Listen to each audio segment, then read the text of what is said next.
Unity জিন্দাবাদ, tribal unity জিন্দাবাদ।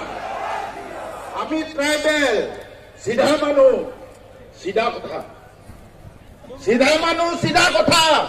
6 জনগোষ্ঠীৰ জনজাতিকৰণ আমি বিৰোধ কৰো, কৰিম।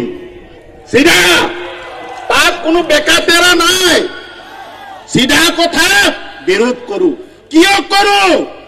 1996 চনতে সকলোৱে গম পাই থৈছে কিয় কৰিছো।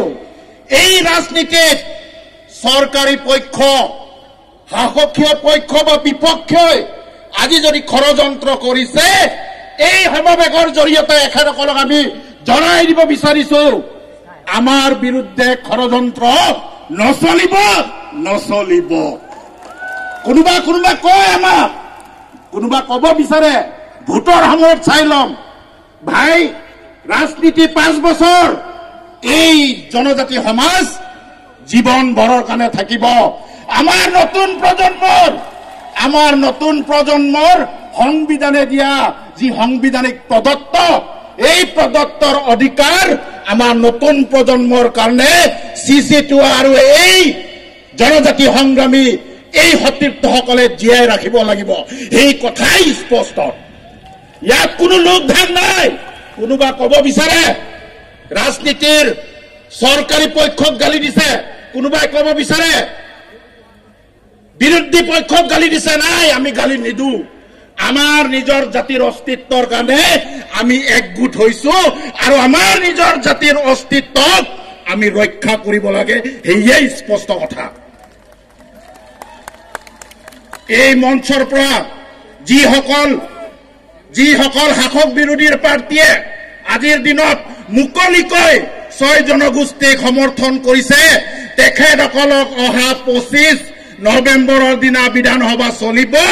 সেই সময়ত আমাৰ পক্ষ যদি নলয়, তাৰ কিন্তু পৰিণাম ইয়াতকৈ বেছি ভয়ানক হ'ব। সেই কথা মই আজিয়ে আপোনালোকক কৈ থৈছো। ৰাইজ, দীঘলীয়া কথা কৈ লাভ নাই। একগোট, যিসকল মানুহে আজি আমাৰ আদিত্য খাগলাৰী কোন বুলি কৈছে, তেখেতসকলক ইয়াৰ পৰা জনাব বিচাৰিছো, আদিত্য খাগলাৰীৰ কণ্ঠ অকলশৰীয়া নহয়।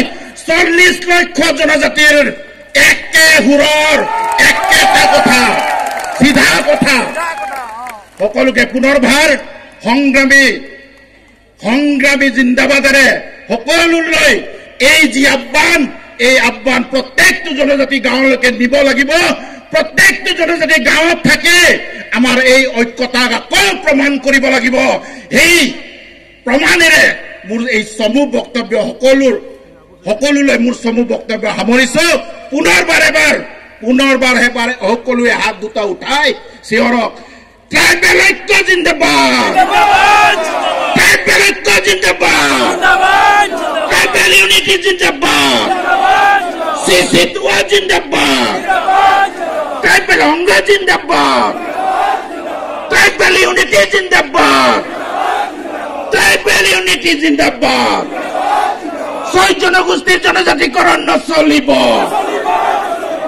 এই যুদ্ধ চলিছে, এই সংগ্রাম চলিছে, এই যুদ্ধ চলিছে, এই সংগ্রাম চলিছে। ট্রাইবেল ইউনিটি, ট্রাইবেল ইউনিটি জিন্দাবাদ, ট্রাইবেল ইউনিটি জিন্দাবাদ। জয় CC2। ধন্যবাদ। ধন্যবাদ থাকিল চিলক দৰে।